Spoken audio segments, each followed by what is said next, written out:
Samantala, kinekwestiyon ng ilang idinadawit ang timing ng paglabas ng alegasyon ng mga nagpakilalang dati umanong tauhan ni dating Congressman Zaldico. Kaugnay po yan sa pag-deliver ng mali-maletang pera sa iba't ibang politiko at personalidad. Tinawag naman niya ng Malacanang na lousy script. Balitang hatid ni Joseph Morong. Lousy script. Hindi pang award-winning. Hindi malinis. Alam mo na may kasinungalingan. Ganyan inilarawan ng Malacanang ang mga aligasyon ng 18 dati umanong military personnel na ipinisinta sa media ni Atty. Levito Baligod. Sabi nila naghatid daw sila ng mali-maletang pera sa iba't ibang mga personalidad at politiko kabilang si Pangulong Bongbong Marcos. Pero tanong ng palasyo kay Baligod, So, sino ba ang nasa likod nito? Siguro dapat malaman nyo kung sino ba yung may-ari ng sasakyan na siyang sumundo sa kanila matapos ang press briefing or press con nila. So, paulit-ulit na kasinungalingan. Dapat nyo siguro malaman kung sino talaga. Alamin nyo muna. At baka kayo, I believe, hindi kayo magugulat. Same people. sa pahayag ng Philippine Navy, sinabi nitong 4 sa mga iprinisintang individual ay hindi naging miyembro ng Navy o ng Marines. Karamihan din daw sa kanila ay dishonorably discharged pero ang iba naman ay nakapagretiro in good standing. Si Senador Antonio Trillanes IV maring itinanggi na tumanggap siya ng $2 milyong o anumang halaga mula kay dating Congressman Zaldico para sa investigasyon ng ICC o anumang dahilan. Pagtatangka lamang daw ito para i-discredit ang ICC proceedings.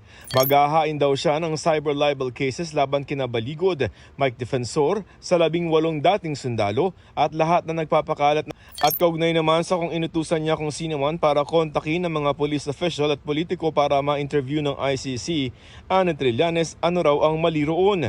Sabi naman ni dating PNP Chief at ni MMDA General Manager Nicolas Torre III na ayon sa mga ex-marine ay kasama umano sa mga pulong ng mga ICC investigator. Nakita ko rin yung affidavit na napakarami ng pangalan na involved, no?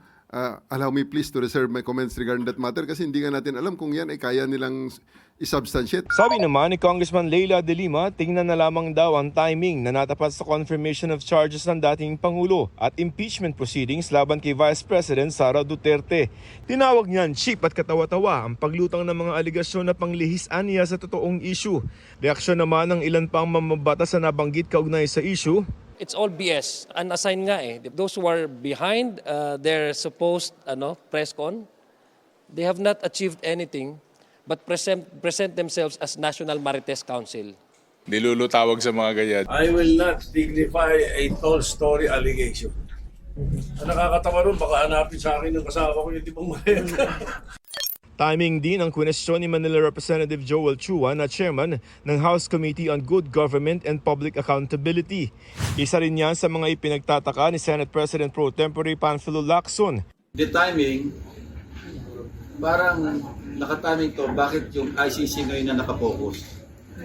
Ang pinoproject doon is napaka-corrupt ng ICC, di ba? Dahil nilagyan ng $2 million allegedly through former Senator Trillanes. Dagdag ni Lacson, dapat i-evaluate muna ang kredibilidad ng impormasyon ng mga ex-military personnel. May mga portions doon na pwede na sabihing credible, pero may mga questionable. Number one, ang sinabi lang 805 billion yung napunta, yung pinamahagi o napunta kay Congressman Zaldico. Well, from 2023 to 2025, ang total amount ng flood control projects 1.13 trillion. So kung ang napunta kay Congressman Zaldico allegedly 805, that's at least 70% of the total appropriations for the same period sa flood control projects. So puro ghost na yung nandun. Saan manggagaling yung napunta kay Bernardo?